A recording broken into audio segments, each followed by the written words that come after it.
Hi friends, നമുക്കിന്ന് അടിപൊളി ചീരത്തോരൻ ഉണ്ടാക്കിയാലോ. രാവിലെ തന്നെ ആലപ്പുഴ ടൗണിൽ പോയി വാങ്ങിച്ചതാണ് ചീര. ഏകദേശം ഒരു കെട്ടിന് 50 രൂപ എന്ന രീതിയിൽ വാങ്ങിച്ചതാണ്. നമുക്കത് ചീര കഴുകി വൃത്തിയാക്കി ചെറുതായിട്ട് അരിഞ്ഞ് എടുക്കാം. ചീര നല്ല ഗുണമാണ്. നമുക്ക് കണ്ണിനും നമ്മുടെ ബുദ്ധി വളർച്ചയ്ക്കും നല്ല ചീത്ത കൊഴുപ്പ് മാറി നല്ല കൊഴുപ്പുണ്ടാകാനും എല്ലാം ഇലക്കറികൾ നല്ലതാണ്. അപ്പോൾ നമ്മൾ നല്ല ചീര നല്ല രീതിയിൽ അരിഞ്ഞ് കുനുകുനായി എടുത്ത് വെച്ചിട്ടുണ്ട്. നമുക്കിനി ഇത് വേവിച്ചെടുക്കാം. ഇതിനായിട്ട് നമുക്ക് വേണ്ടതെന്ന് വെച്ച് കഴിഞ്ഞാൽ ഒരു അര മുറി തേങ്ങ, മഞ്ഞൾപ്പൊടി, ഒരു 5-6 ചെറിയ ഉള്ളി, ഒരു മുളക്, ഇച്ചിരി ജീരകം, ഇത്രയുമാണ് വേണ്ടത്. നമുക്കിത് നല്ല രീതിയിൽ ഒറ്റ ക്രഷ്, കൂടുതലായിട്ടൊന്നും വേണ്ട, ഒന്ന് ചതച്ചെടുക്കാം. അത് മിക്സിയിലിട്ട് ഒരു ഒറ്റ അടിയിൽ നമുക്ക് ശരിയാക്കി എടുക്കാം. മിക്സിയിലിട്ട് നമുക്ക് അത് എത്രയും പെട്ടെന്ന് തന്നെ ശരിയാക്കി എടുക്കാം. നമ്മൾ മിക്സി അടിച്ചത് ഈ പരുവത്തിൽ വേണം. ഒറ്റ അടിക്കാതെ കൂടുതലായിട്ട് അരിഞ്ഞു പോകാൻ പാടില്ല. ഈ പരുവത്തിൽ വേണം കിട്ടാൻ വേണ്ടി. എന്നാലേ നമ്മൾ ചീരക്കകത്തിടുമ്പോൾ അത് നല്ല രീതിയിൽ ഒഴിഞ്ഞു വരത്തുള്ളൂ.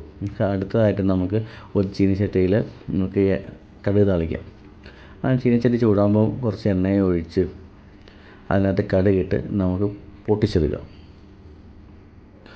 ഒരു ടേബിൾ സ്പൂൺ, ഒരു ചെറിയ ടീസ്പൂൺ മതി. നമുക്ക് കൂടുതലായിട്ട് ആവശ്യമില്ല, കുറച്ച് ടീസ്പൂൺ മതി. നമുക്കത് നല്ല തിളച്ച് പൊട്ടി വരുമ്പോൾ നമുക്ക് അടുത്തതായിട്ടെന്ന് വെച്ചാൽ നമ്മളിപ്പോൾ ചെറുതായിട്ട് അരിഞ്ഞ് വെച്ചിരുന്ന ചീര നേരെ നമ്മുടെ പാത്രത്തിലേക്ക് ഇട്ട് കൊടുത്ത് നമുക്ക് നല്ല രീതിയിൽ അത് വേവിച്ചെടുക്കാം. നല്ലോണം ഇളക്കിയിട്ട് നേരെ മൂടി വെച്ചൊക്കെ വേവിക്കാം. കുറച്ച് നേരം ഒന്ന് ഒഴിച്ച്, ഇപ്പം നമ്മുടെ പാത്രം നിറഞ്ഞിരിക്കുകയാണ്. മൂടി വെച്ച് വേവിച്ച് കഴിയുമ്പോൾ അത് കുറച്ചും കൂടെ കുറഞ്ഞു വരും, നല്ല രീതിയിൽ ചുരുങ്ങി വന്ന് കഴിയുമ്പോൾ നമുക്ക് കൃത്യമായിട്ട് കിട്ടാം. എന്നാലും നമുക്ക് കുറച്ച് നേരം നമുക്ക് അടച്ച് വെച്ച് വേവിക്കാം. എന്തായാലും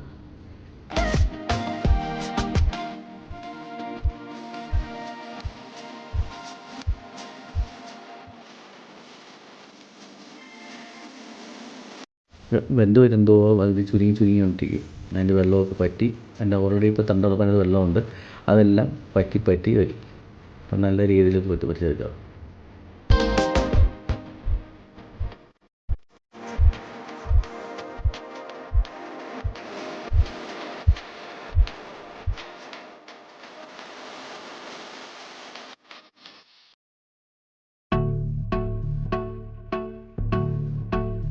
ഇപ്പോൾ ഏകദേശം ഒരു 10 മിനിറ്റ് മേളിലായി. നമുക്ക് ഏകദേശം നല്ല രീതിയിൽ ചുരുങ്ങി വെന്തിട്ടുണ്ട്.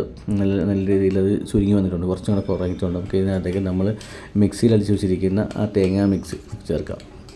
ഇത് ചേർത്തിട്ട് അതൊക്കെ നല്ല രീതിയിൽ അത് അതിൻ്റെ എല്ലാ ഭാഗത്തും ആ തേങ്ങാപ്പീര കിട്ടുന്ന രീതിയിൽ നമുക്കത് നല്ല രീതിയിൽ ഇളക്കി കൊടുക്കാം.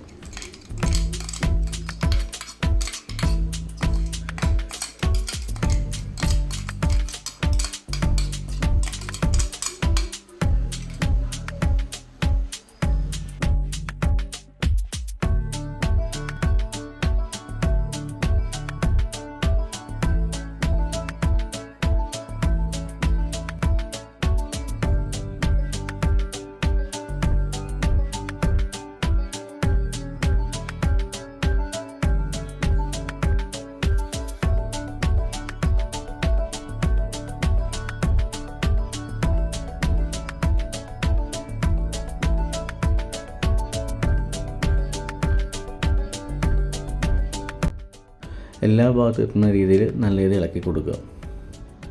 നമുക്കിനി അതിന് മൂടേണ്ട ആവശ്യമില്ല. നമുക്ക് ഇനിയെന്ന് വെച്ച് കഴിഞ്ഞാൽ ഉപ്പിടുക. നമുക്ക് ആവശ്യത്തിന് ഉപ്പിടുക. ഉപ്പിട്ടിട്ട് കുറച്ചും കൂടെ നല്ല രീതിയിൽ ഉപ്പെല്ലായിടത്ത് പിടിക്കാൻ വേണ്ടി കുറച്ചും കൂടെ നല്ല രീതിയിൽ മിക്സ് ചെയ്ത് കൊടുക്കുക.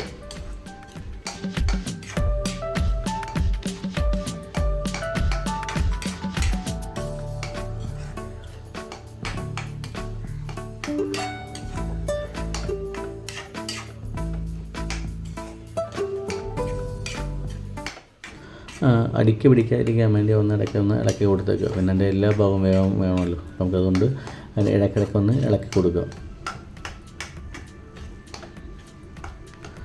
ഇപ്പം ഏകദേശം നമ്മുടെ ചീരത്തോരൻ ശരിയായിട്ടുണ്ട്. ഏകദേശം ഈ പരുവമാണ്, ഓവറായിട്ട് വേവാൻ പാടില്ല. അപ്പോൾ നമ്മുടെ ചീരത്തോരൻ ശരിയായിട്ടുണ്ട്. അപ്പോൾ ഒന്ന് ആറിക്കഴിയുമ്പോൾ നമുക്ക് വേറൊരു ഡിഷിലേക്ക് മാറ്റാം. ഇപ്പോൾ ഏകദേശം നല്ല രീതിയിലുണ്ട്. നല്ല സ്മെല്ല് വരും. തേങ്ങയൊക്കെ ഇട്ട് നല്ലൊരു സ്മെല്ലാണ് വരുന്നത്. ഈ പരുവായിരിക്കണം കണ്ട, നല്ല ചീരയുടെയും തേങ്ങയും കൂടി ഇടുമ്പോൾ നല്ലൊരു സ്മെല്ലാണ് വരുന്നത്. ഒരു മാസത്തിൽ ഒരിക്കലെങ്കിലും നമ്മുടെ വീട്ടിൽ ചീരത്തോരൻ വെക്കണം. ഒരു കൂടുതൽ ഇലക്കറികൾ വെക്കുമ്പോൾ നമുക്ക് നല്ല ആരോഗ്യം ഉണ്ടാവും. നല്ല ചീത്ത കൊളസ്ട്രോൾ മാറി നല്ല കൊളസ്ട്രോൾ ഉണ്ടാവും. കണ്ണിനൊക്കെ നല്ല കാഴ്ചശക്തി കിട്ടും. അപ്പോൾ അതുകൊണ്ട് എല്ലാവരും ഉണ്ടാക്കി നോക്കുക, അഭിപ്രായം പറയുക. Thank you.